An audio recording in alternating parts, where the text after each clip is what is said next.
In other words, here's a fellow's olive grove, completely, cut asunder by the wall. This is 100 meters wide. The whole fragile landscape of the Holy Land is destroyed. And if we're talking for a minute about olive trees, look how these are trees that have been uprooted to make way for the wall, or a settlement, or an Israeli highway. You can see how carefully uprooted they are. This tree is probably 400 years old, judging by the girth. Can you imagine having a 400-year-old tree in your family? Or a 5 or 6 or 7 or 800-year-old tree? There's one olive tree in Jerusalem that's 2,000 years old. Imagine having a tree that's given sustenance to your family for generations, and then it's dug up and hauled away. And you know where it goes? It goes to an Israeli greenhouse.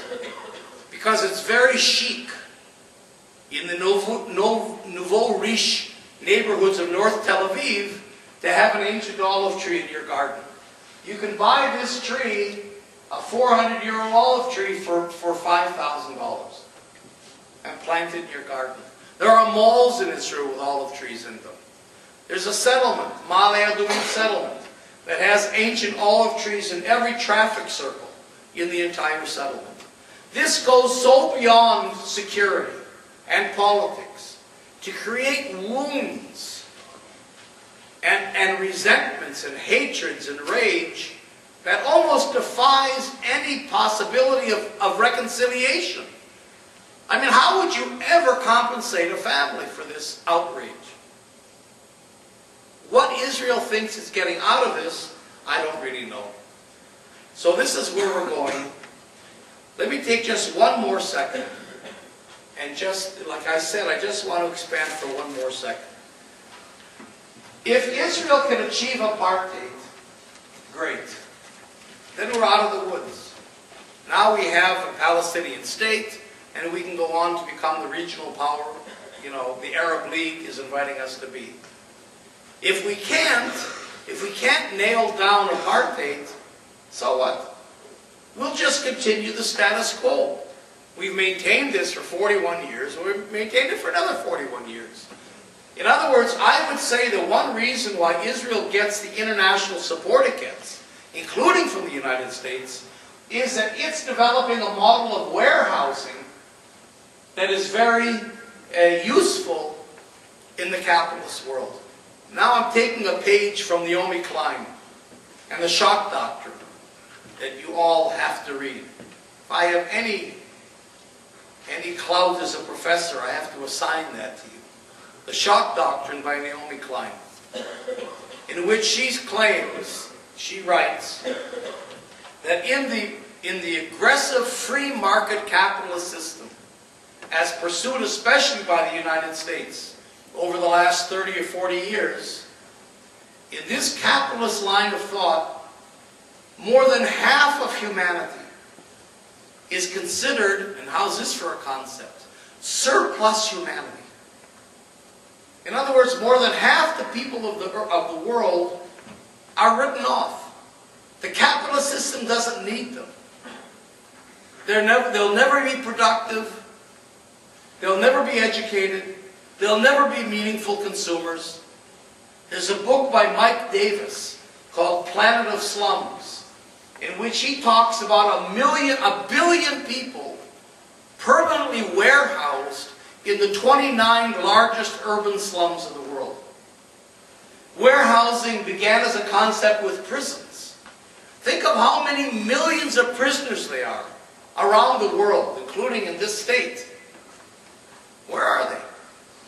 They're gone. In Latin American terms, they're disappeared. They're not an issue. Nobody thinks about them. Who knows what in the hell goes on in the California prison system? And it's not a big issue. So that if we can warehouse, or if the capitalist system can warehouse billions of people, prisoners, illegal immigrants, so-called, poor people, whole continents like Africa, if it can find models of warehousing That's tremendously useful. And here's Israel, that comes up with a 41-year model of warehousing. In other words, how do you control 4 million restive people indefinitely? So what I'm suggesting is this model of warehousing that goes from a military control down to the facts on the ground I mentioned, to urban warfare, to security, is a model of warehousing that Israel is exporting. And it's very involved, like I said, in California. I mean, just go look. I mean, this university, I bet you, has research and development projects in areas of weaponry or security with Israel. I bet you the Irvine police force gets training in Israel. In other words, don't think that what's happening in Gaza is isolated to Gaza. This is simply the testing ground of weaponry and tactics that's going to get to your community. We have a saying in the Israeli peace movement that we're all Palestinians. We mean that in the sense of solidarity, but literally we're all Palestinians in that they're just the guinea pigs. And we're all going to be on the receiving edge of what Israel is developing and exporting from the occupied territories. It's a part of what I call the global pacification system. In other words, we're used to looking at Israel down to the occupation. But if we look up at how Israel articulates with the rest of the world, especially the United States, in terms of arms, in terms of security, in terms of developing new